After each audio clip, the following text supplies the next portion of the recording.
Assalamu alaikum. Welcome back. In the last session, we have discussed about demands and equality of justice as well as Gulamgiri of Jyotirao Phule. How did those social reformers bring changes in the Indian society? Next, continue with it. We are talking about the caste system in India. Caste system, which is ancient system, hierarchy system on the basis of their work. So, last I said about Ambedkar, who was born into a Mahar family, a low caste family. As a child, he experienced what caste prejudice meant in everyday life because in school as well as outside of school, in market, in different places, he experienced being a low caste person, being a low caste boy. So, in school, he was forced to sit outside of the classroom and that also on the ground, and was not allowed to drink water from taps that upper caste children use. Like nowadays in schools, we have tap and anyone can use tap, students, teachers, and other people as well, workers too. But that time, those taps were for only for upper caste students, and those other were not allowed. Means Ambedkar was also not allowed to use such taps. After finishing school, he got a fellowship to go to US for higher studies, scholarship. And on his return in India in 1919, he wrote extensively about upper caste power in contemporary society, how upper caste ruled India and the situation of low caste people, Dalits. In 1927, Ambedkar started Temple Entry Movement. Temple Entry Movement. Do you think this movement was like a religious movement? Indeed not. Because those Dalits, those low caste people were not allowed to enter in a temple, holy places. Imagine. So Ambedkar in 1927, he started a temple entry movement in which his Mahar caste followers participated. Brahmin priests were outraged when the Dalit used water from the temple tank. Ambedkar led three such movements for temple entry between 1927 and 1935. And his aim was to make everyone see the power of caste prejudice within society. So it was a temple movement in the colonial India. Then afterward another movement, another struggle started for equality was non-Brahmin movement. Priests were Brahmin and they considered themselves, they called themselves as the highest caste.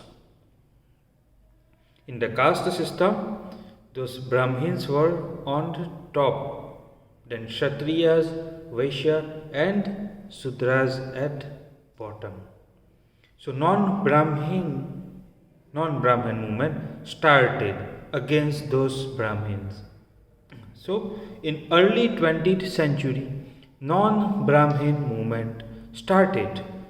The initiative came from those non-Brahmin castes that had acquired access to education. Those early non-Brahmin people, those who acquired education, such as Dr. B.R. Ambedkar, they argued that Brahmins were heirs of Aryans. Those Aryans, like earlier I said, came from Central Asia as per the researches and information available to us, and they claimed that Aryans invented from the north who had conquered southern lands from the original inhabitant of the region. Means they took the land from original Indians, the indigenous Dravidian races. Indigens means that origin, the native people, and native people called Dravid people. So Dravidian race, and those who came from north called Aryans. So Arya and Dravida. They also challenge Brahmanical claims to power, because ultimately Brahmins were the superiors. Even though Kshatriyas were kings and they were warriors, however, ultimate powers remained in the hands of Brahmin. They had to take permission from Brahmins for war or for such bigger decisions. So ultimately, those who ruled in ancient India were the Brahmin. E.V. Ramaswamy Naikar, are also known as aka Padier. So, as he was called, came from middle class family. E.V. Ramaswamy Naikar, aka Padier, came from middle class family. Interestingly, he had been an ascetic in early life and had studied Sanskrit scriptures carefully. Later, he became member of the Congress, only to leave it in his disgust when he found that at a feast organized by nationalists, sitting arrangements followed the caste destinations. That is, lower castes were made to sit at distance from upper caste. He was social reformer as well as leader. He joined the Indian National Congress, and he left it when he realized the caste inequality in a national political party, Congress. During a feast, he means that low caste people had different sitting arrangement, which was far from those upper caste people. Padier founded self-respect movement. He convinced that untouchable had to fight for their dignity. And he founded the self-respect movement.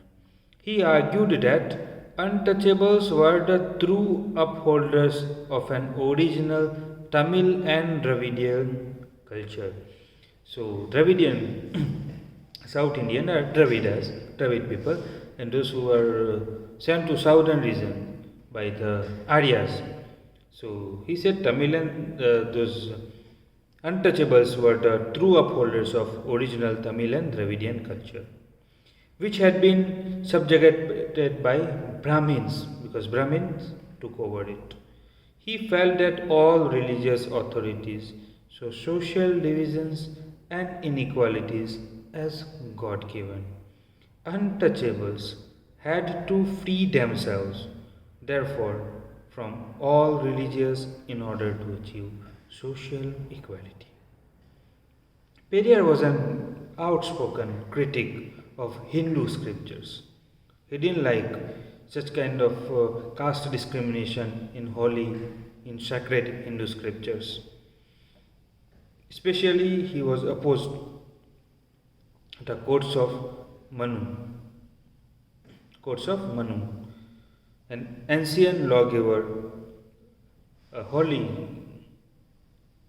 book, sacred books of Hinduism. Still, they follow this Manuvad, or called courts of Manu.